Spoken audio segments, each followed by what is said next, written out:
Assalamualaikum warahmatullahi ta'ala wabarakatuh dan salam sejahtera semua. Kembali lagi bersama Muadib dalam sesi PDPR Pendidikan Kesihatan tahun 3 Sekolah Kebangsaan. Apa khabar semua adik-adik? Muadib doakan agar semua adik-adik berada dalam keadaan sihat walafiat dan sentiasa bersedia bersemangat untuk mengikuti sesi PDPR bersama Muadib. Namun sebelum itu, Muadib minta sedikit bantuan daripada adik-adik semua. Apa kata adik bantu Muadib untuk tekankan butang subscribe dan tekan butang loceng agar adik-adik tidak terlepas dengan sesi PDPR bersama Muadib. Terima kasih semua. Dan sebelum kita pergi ke tajuk pada hari ini, apa kata kita tengok sedikit video agar dapat memberikan gambaran kepada adik-adik apa yang kita bakal pelajari pada hari ini. Jom. Hati-hati nak.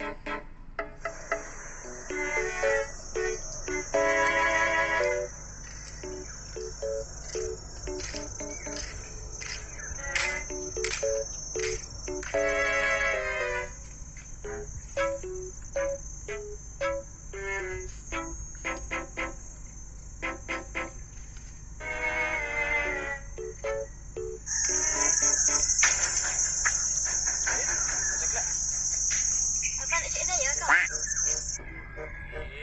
Kau isu jadi takkan mana culik. Abang kalau betul-betul dia ni. Bukan ni, mana culik tu kau tengah ada baru.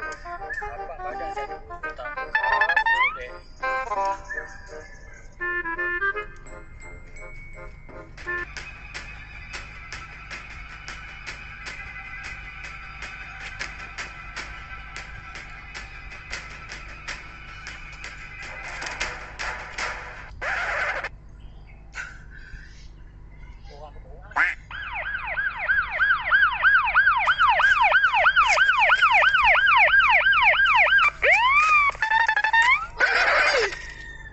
Nasib baik gigi penik ah. Adik-adik, video apa tadi tu?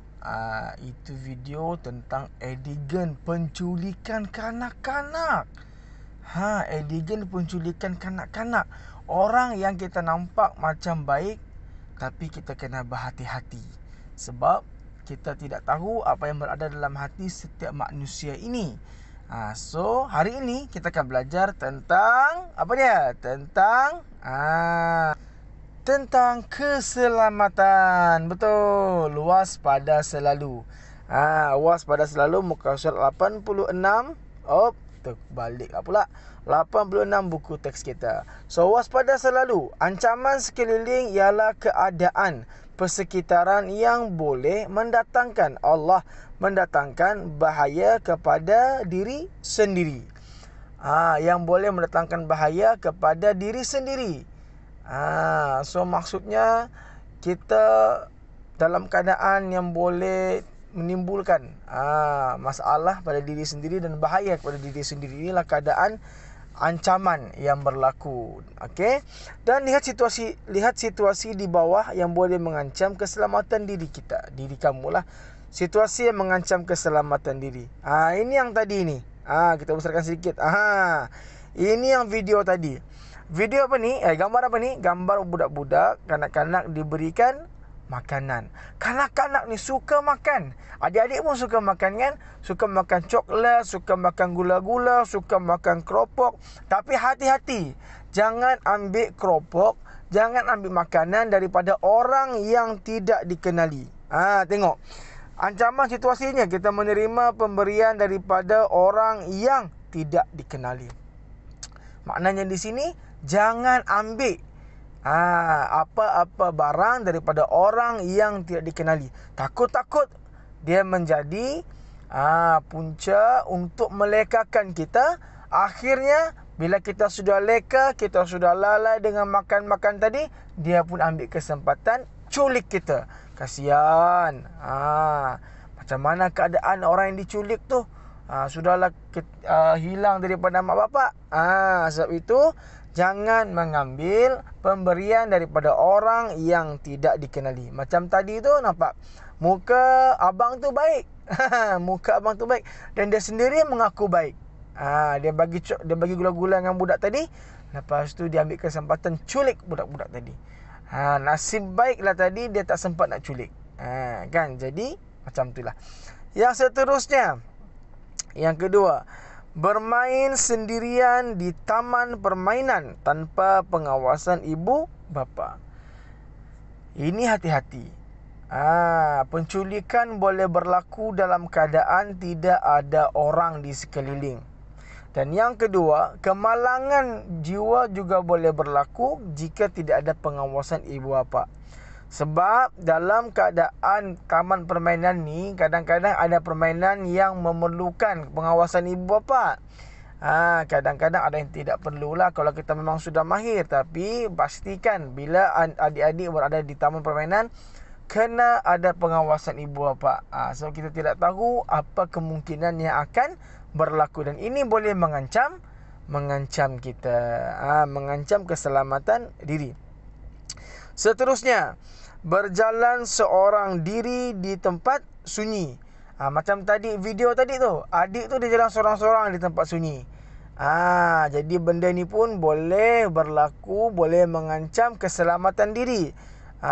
Akibatnya kemungkinan boleh dicolek, kemungkinan lagi boleh apa lagi? Mungkin yalah, kemungkinan besar diculik lah. Sebab berjalan seorang diri. Jadi jangan berjalan seorang diri, dan pastikan adik-adik ditemani oleh orang yang lebih dewasa. Orang yang lebih apa? Lebih dewasa. Jangan pula adik-adik ditemankan oleh adik punya adik. Kan? Kita dah lah umur 9 tahun, ditemankan pula oleh adik kita yang umur 7 tahun. Tak boleh, tak sesuai. Jadi pastikan orang yang menemani kita itu orang yang lebih besar daripada kita dan mampu melindungi diri kita daripada segala kemungkinan yang berlaku. Pandai adik-adik semua.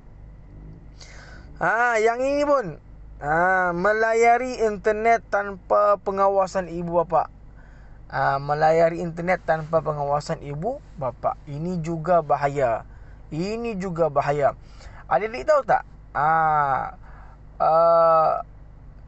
Perkataan pedofile. Ini perkataan pedofile. Tahu tak perkataan pedofile ni apa? Pedofile ni ialah satu perkataan yang menunjukkan seseorang yang suka kepada kanak-kanak. Dia bukan setakat suka. Dia suka, yang cinta, dan dia mahu mengapa-apakan kanak-kanak tu. Contohnya pedofile ni dia mau mencabul. Senang cerita, dia mau mencabul kanak-kanak. Ini ni pedofile. So pedofile ni kebanyakannya diorang berada dalam internet. Kebanyakan yang berlaku apabila seseorang itu, adik-adik kan, contohnya tidak melayari internet tanpa pengawasan ibu bapa. Kita tidak tahu dengan siapa kita berhubung, dan kita tidak tahu apa yang kita tonton. So kita tidak tahu baik ataupun buruk. Kita masih kecil lagi. Jadi pastikan bila kita melayari internet itu, pastikan ada ibu bapa kita. Jangan layari internet yang bukan-bukan. Jangan tengok benda-benda yang bukan-bukan. Pasal internet ni kebanyakan benda-benda semua sudah ada dalam tu. Benda baik ada, benda buruk ada, benda lagi dahsyat daripada tu pun ada. Macam yang Muduk sebutkan tadi, perkataan pedofile itu tadi. Jadi kena hati-hati. Jadi pastikan adik-adik semua bila melayari internet, pastikan ada ibu bapa di sisi. Jadi inilah yang kita belajar pada hari ini, iaitu tentang keselamatan diri. Jadi kita kena waspada selalu adik-adik. Jangan sampai nasi menjadi bubur. Bila nasi menjadi bubur, susah kita nak perbaiki. Maksudnya di sini jangan sampai kita terleka, akhirnya diri sendiri yang menyesal dan keselamatan diri tergugat dengan ancaman yang timbul akibat kelalaian diri sendiri. Jadi hari ini tugasannya senang, cerita dan bincangkan persekitaran lain yang boleh mengancam keselamatan diri. Buat video, terangkan semula apa yang kita pelajari pada hari ini dan tambahkan lagi situasi yang boleh mengancam diri sendiri. Yang boleh mengancam keselamatan diri. Contohnya memanjat pokok kelapa. Kan? mengancam juga tu. Takut jatuh, patah kaki, patah tangan. Jadi itu contoh yang mau ditambah lagi. So, adik-adik semua buat video, terangkan semula yang kita pelajari ini dan tambahkan lagi apa perkara-perkara yang boleh mengancam keselamatan diri, dan hantarkan kepada muadib dan juga guru-guru yang mengajar adik-adik semua. Jadi assalamualaikum. Kita jumpa lagi pada sesi PDPR Pendidikan Kesihatan yang seterusnya. Bye bye.